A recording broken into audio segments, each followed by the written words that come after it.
আমরা আজকে console application নিব। কনসোল অ্যাপ্লিকেশন খুঁজে পাচ্ছি না।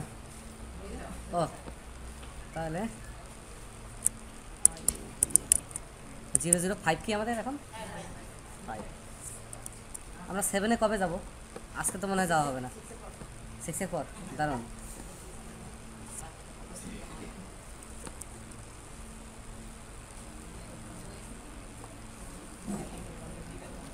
শুরুতে আমরা যা করি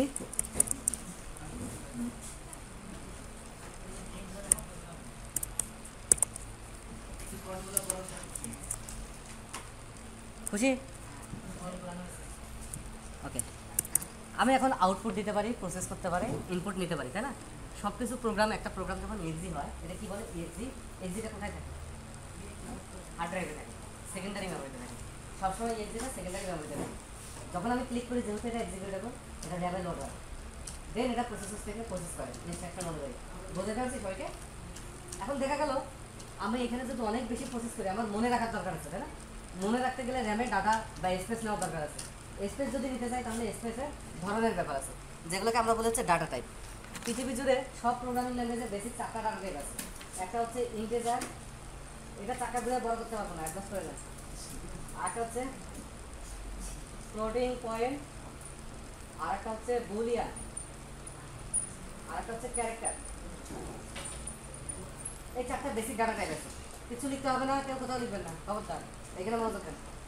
পরে যদি মনে হয় লেখা দেওয়ার দরকার ছিল, আমি ভাবে লিখে দেবো খাতায়। এই 4টা বেসিক ডাটা টাইপ। তো ডাটার ধরন অনুযায়ী এগুলো ভাগ করা হয়েছে এবং বেসিক বলা হয়েছে। ইন্টিজারে যদি শুরুতে আসি, তাহলে আমরা প্রোগ্রামাররা এটাকে বলি ইন্ট, সংক্ষেপে। পুরোটা কোথাও বলা হয় না। কি বলা হয়? ইন্ট। ওকে। ফ্লোটিং পয়েন্টটাকে বলা হয় ফ্লোট। বুলিয়ানটাকে কোথাও বুল বলা হয়, আবার কোথাও বিট বলা হয়। ঠিক আছে? চুপ করে আপনাদের বলে রাখি, আপনারা কারোর সাথে শেয়ার করবেন না। যদি বিট বলা হয়, তাহলে এটা মেমোরিতে জায়গা নেয় 1 বিট। আর যদি বুলিয়ান বলা হয়, তাহলে মেমোরিতে জায়গা নেবে 4 বাইট 32 বিট। বোঝা গেছে কেন এই ডিফারেন্সটা? যখন আমরা কোনো ইন্টারফেস ভিত্তিক কোনো প্রোগ্রাম করব, তখন চেকবক্স থেকে কি আসে? ট্রু অথবা ফলস। তখন 0 1 আসে না। এইগুলোর সঙ্গে অ্যাডজাস্ট করার জন্য বুল মানে 4 বাইট আর বিট মানে হচ্ছে 1 বিট। আলটিমেটলি দুটার আউটপুট সেম, দুটার ট্রু ফলস, সত্য মিথ্যা, ইয়েস নো, আছে নাই, 0 1 এটা প্রকাশ করতে ব্যবহার করা হয়। আর একটা আছে হচ্ছে ক্যারেক্টার। কিবোর্ডের যে কোনো কি নয় ক্যারেক্টার হতে পারে? কেন না? সবই ক্যারেক্টার। কিবোর্ডের যে কোনো কি সবগুলাই ক্যারেক্টার। এখন নয় একটা ডিজিট, ওকে, বা এবং সে একটা ক্যারেক্টার। স্টার হ্যাশ যা কিছু আছে কিবোর্ডে, যদি আস্কি হয় তাহলে এগুলো ক্যারেক্টার। নর্মালি প্রোগ্রামিংয়ে আস্কিটাই সাপোর্টেড। ইউনিকেট হলে তখন ব্যাপার আলাদা। ইউনিকেটের অনেক ভেরিয়েশন আছে, আমি যেটা বলছি আস্কি।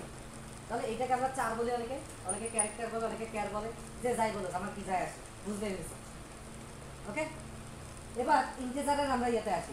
কোনো ভেরিয়েবলকে যদি আমরা আমাদের প্রোগ্রামিংয়ে ডিক্লেয়ার করি ইন্ট এ, দেন ভ্যালু যদি দেই বা না দেই, তাহলে সে মেমোরিতে কতটুকু জায়গা নেবে? প্রশ্নটা মাথায় চলে আসে না? ওকে, তাহলে মেমোরিতে সে জায়গা নেবে 4 বাইট। কোনো ভেরিয়েবলকে যদি মেমোরি রিকগনাইজ করে যে এটা একটা ইন্টিজার, অথবা আপনি বলে দেন এটা একটা ইন্টিজার, দেন এটা মেমোরিতে কত জায়গা নেবে? 4 বাইট যদি জায়গা নেয়, তাহলে এটার ইকুইভ্যালেন্ট হচ্ছে 32 বিট। তাহলে আমাদের মাথায় কোশ্চেন চলে আসে যে 32 বিটে কত পর্যন্ত ভ্যালু রাখা যায়। সেটার মেজারমেন্টটা এরকম, আপনি 1 বিটে রাখতে পারবেন 0 অথবা 1, 2 রাখতে গেলেই 2 বিট, তারপরে 3, 4 রাখতে গেলেই 3 বিট, তারপরে 5, 6, 7, 8 রাখতে গেলেই বিট বাড়বে, তারপর হচ্ছে 9, এগুলো তো জানেন, না জানলে শিখে নেবেন, এগুলো সবসময় লাগবে। তারপরে 10, 11, 11টা 11-এর মধ্যে, তাই না? তারপরে কত? 12, 13, ভুল করছি কোথাও? বুঝতে পারছি, তারপর বলতে হবে বুঝছি কিনা। এইভাবে দেখা গেল 16 থেকে আরেক বিট বাড়াইতে হবে, তারপর 32তে আরেক বিট বাড়াইতে হবে, মানে 1 বিট বাড়লে ক্যাপাসিটি ডাবল হয়। এটা একটা পয়েন্ট। আর সেকেন্ড পয়েন্ট, এই বিট অনুযায়ী মেমোরিতে জায়গা অ্যালোকেট হয়। তাহলে এটার একটা সুন্দর হিসাব আছে, 2 টু দি পাওয়ার n - 1। এটাকে যদি আমি বলি 2 টু দি পাওয়ার 32 - 1, ইকুইভ্যালেন্ট আছে 429 কোটি ডট ডট ডট সামথিং। একটা ইন্টিজার ভেরিয়েবলে 429 কোটি সামথিং পর্যন্ত রাখতে পারার কথা। বুঝতে পারছি? পাক্কা? এটা আবার আমরা দেখবো, ভিডিও কিন্তু চালুই আছে, কথাগুলো শোনা যাবে কিনা কে জানে। তাহলে আমরা একটা ইন্ট ভেরিয়েবল নেই, এ নেই, এবং 429 কোটি, তাই না? তাহলে 429, 400, 4000, 40,000, 4 লাখ, 40 লাখ, 4 কোটি, 40 কোটি 400 কোটি হয়েছে তো, কি অত গোল্লা গুনতে যায়? আমি এইভাবে পারি। এবার রান করার আগে দেখছি যে ওখানে লাল দাগ পড়ে গেছে, ঠিক আছে, পরে গ্রিন দাগ হয়ে গেছে এবং আমাকে ডিবাগ করতে দিচ্ছে না। তার ভাষ্য যে এত বড় ভুলে আমি রাখতে পারবো না। তাহলে আমরা যে থিওরি পড়লাম লাভ কি? থিওরির সাথে প্র্যাকটিক্যাল ডিফারেন্স আসলে কিছু নাই। এখানে আমি একটা ব্যাপার অ্যাভয়েড করছি, সেটা এই সংখ্যাটা পজিটিভ না নেগেটিভ সেটা রাখার জন্য আসলে 2 to the power 32 থেকে 1 বিট সে রিজার্ভ করে রাখে। এই 1 বিট যে রিজার্ভ করে রাখে পজিটিভ না নেগেটিভ এটা বোঝানোর জন্য, সেটাকে বলে সাইন বিট। তাহলে সে আসলে ভ্যালু রাখার জন্য ইউজ করতে পারে 2 to the power 31 - 1 এতগুলো বিট, যেটার ইকুইভ্যালেন্ট আসে হচ্ছে 214 কোটি সামথিং। এটা পজিটিভ নেগেটিভ। আর অনেকে বলবে এটার ক্যাপাসিটি ডাবল, এটার অর্ধেক। আসলে ব্যাপারটা তা না। এটার রেঞ্জ হচ্ছে -214 কোটি সামথিং থেকে শুরু করে +214 কোটি সামথিং। আর এটার রেঞ্জ হচ্ছে 0 থেকে 429 কোটি সামথিং। বোঝা গেছে পার্থক্যটা? তাহলে 1 বিট সে রিজার্ভ করে, 1 বিট রিজার্ভ করে 32 বিটে, এবং আমরা ইউজ করতে পারি 31 বিট। কোনো কারণে আমার যদি পজিটিভ নেগেটিভ না রাখা লাগে, আমি রাখবো না, সব ভ্যালু সবসময় পজিটিভ। যেমন ব্যাংকে যখন আপনি টাকা নেন, মাইনাস করে না ক্রেডিট করে? ক্রেডিট ডেবিট জমা উত্তোলন এই হিসাব হয়, কোথাও নেগেটিভ ফিগার বসে না। এরকম হলে খামাখা আমি একটা সাইন বিটের জন্য ক্যাপাসিটি অর্ধেক করে রান করাচ্ছি না। তাহলে আমি যদি চাই যে ডাটাটা একটা সাইন বিট রিজার্ভ করবে না, 32 বিটি ভ্যালু রাখার জন্য ইউজ করবে, তাহলে আমাকে ঠিক ডিক্লেয়ার করতে হবে এইভাবে। খুব কঠিন, এটা খুবই কঠিন। এর সামনে শুধু একটা ইউ লাগাই দিবেন, এবং ইউটা মনে রাখাও কঠিন। আনসাইডেড ইউ ইন্ট। এবার দেখি সে নাই কিনা। এবার জাস্ট হালকা একটা ওয়ার্নিং দিবে, আমি ইউজ করি নাই এই সেই, কিন্তু কাজ করবে। বোঝা গেছে? তাহলে ইন্টিজারের ভেরিয়েশন কয়টা? সাইন্ড আর আনসাইন্ড। ডিক্লারেশন সহজ। এখন অন্য প্রোগ্রামিং ল্যাঙ্গুয়েজে গেলেন, আবার কোর্সে ভর্তি হবেন, খুঁজবেন আনসাইন্ড ইউইন, এইভাবে খুঁজবেন। 2-3 বার খুঁজলেই পেয়ে যাবেন। লাভের থেকে আপনার 15-20 হাজার টাকা বেঁচে যাবে। যদি 15-20 হাজার টাকা না, একটা প্রোগ্রাম পুরো প্যাকেজ শিখতে গেলে 60,000-এর উপরে খরচ হবে। এটুকু বুঝছি। এখন আমার এতেও হচ্ছে না, 429 কোটি সামথিং পর্যন্ত হচ্ছে না, এর চেয়ে বড় ভ্যালু আসতে পারে না। তাহলে আমি ডিক্লেয়ার করতে পারি ইন্ট 64। ইন্ট 64 কী করবে? 64 বিট অ্যালোকেট করবে। 2 to the power 64 আপনি ক্যালকুলেটার চেপে দেখবেন, নর্মাল ক্যালকুলেটার হিসাব দেখাতে পারবে না, এগুলো এরর দেখাবে। ঠিক আছে? এখন 64 বিটেও তো একটা সাইন বিট থাকবে, তার মানে 63 বিট ইউজ হবে। ওটাও যদি আপনি সহ্য করতে না পারেন, আপনি ডিক্লেয়ার করতে পারবেন ইউইন্ট 64। ইউইন্ট মানে আনসাইন্ডেড, ওটা 64 বিটই ইউজ হবে। এখন ইন্টিজারের প্রবলেম হচ্ছে এখানে আপনি পূর্ণ সংখ্যা রাখতে পারবেন। পূর্ণ সংখ্যা মানে 10, 20, 30, 40, কোনো ফ্র্যাকশনাল নাম্বার থাকবে না। বুঝা গেছে? কোনো ফ্র্যাকশন থাকা চলবে না। ওকে, তাহলে এই তো আমার ইন্টিজারের এই 64 পর্যন্তই শেষ। তবে হ্যাঁ, আমি যদি মনে করি আমার খুব ছোটো ছোটো ইন্ট দরকার, এত বড় ভ্যালু আমি 4 বাইট কেন নিব, সেক্ষেত্রে আপনি এইভাবেও ডিক্লেয়ার করতে পারেন ইন্ট 16। আচ্ছা, এত কথা বলে লাভ কি? আমি এখানে দেখি তো, এখানেই তো দেখা যাচ্ছে কম্পাইলারে ইন্ট 16, ইন্ট 32, ইন্ট 64। আবার ইউইন্ট 16, ইউইন্ট 32, ইউইন্ট 64। আর পয়েন্টার, ওটা পয়েন্টারের জন্য, পয়েন্টার নিয়ে আমি আপাতত কথা বলবো না। হ্যাঁ, by default int 4 byte.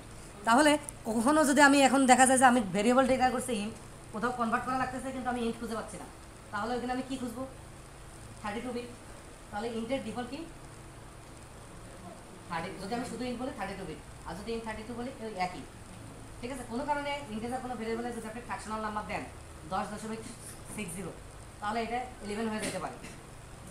সিলেন close অনেক আছে, এগুলো যদি আপনি রাউন্ড করেন, তাহলে ইন্টেল লিমিটেশন কি? সর্বোচ্চ 64 বিট পর্যন্ত রাখা যায়। ঠিক আছে? আর কোনো ফ্র্যাকশনাল নাম্বার রাখা যায় না। এটুকু বুঝছি সবাই?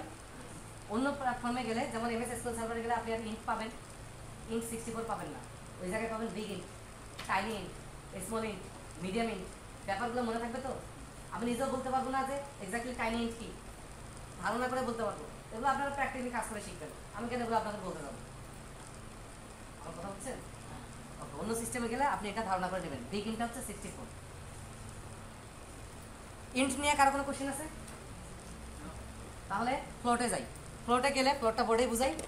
ওই যদি আমি ফ্র্যাকশনাল নাম্বার রাখতে যাই, তাহলে ইন্টের বদলে আমি ফ্লোট ডিক্লেয়ার করবো। ওই তো 429 কোটি পর্যন্ত নিবে, দশমিক সংখ্যা পর্যন্ত, কারণ এটা 32 বিট নেয়। এটা যদি আমি আনসাইড করতে চাই, তাহলে আমি কি ডিক্লেয়ার করবো? You float.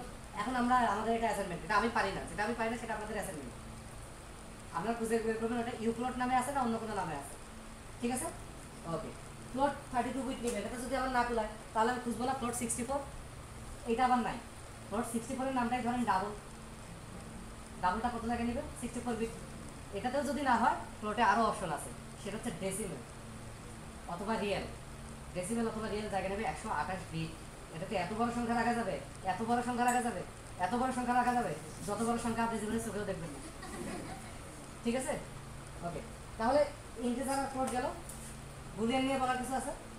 ডাটাবেজে আপনি সাধারণত দেখবেন বিট, যেটা জায়গা নেবে 1 বিট, কারণ ডাটাবেজে স্পেস কনজিউম করার একটা বিশাল ব্যাপার থাকে। যদি আমি 1 কোটি ডাটাতে 1 বাইট বাঁচাইতে পারি, এটাই বিশাল ব্যাপার। ওই জন্য ডাটাবেজের বিট থাকে, বিটে 0 অথবা 1 দিতে পারি, ট্রু ফলস দিলে সে কনভার্ট করে নেবে। কিন্তু সি শার্পের সিস্টেমে আমরা সবসময় বুলিয়ান ডিক্লেয়ার করবো, কারণ বিট ডিক্লেয়ারগুলো একটা বিট হিসেবে থাকবে, বারবার কনভার্ট করতে গিয়ে আমি বিপদে পড়ে যাবো। এসকিউএল এর রান টাইমে বুলিয়ানটাকে বিটে কনভার্ট করে দেবে, এটা নিয়ে আমাদের কোনো প্রবলেম হবে না। ক্যারেক্টার কিবোর্ডের যে কোনো একটা কি, কিন্তু একটাই কি, একটা প্রত্যেকটা ক্যারেক্টার জায়গা নেবে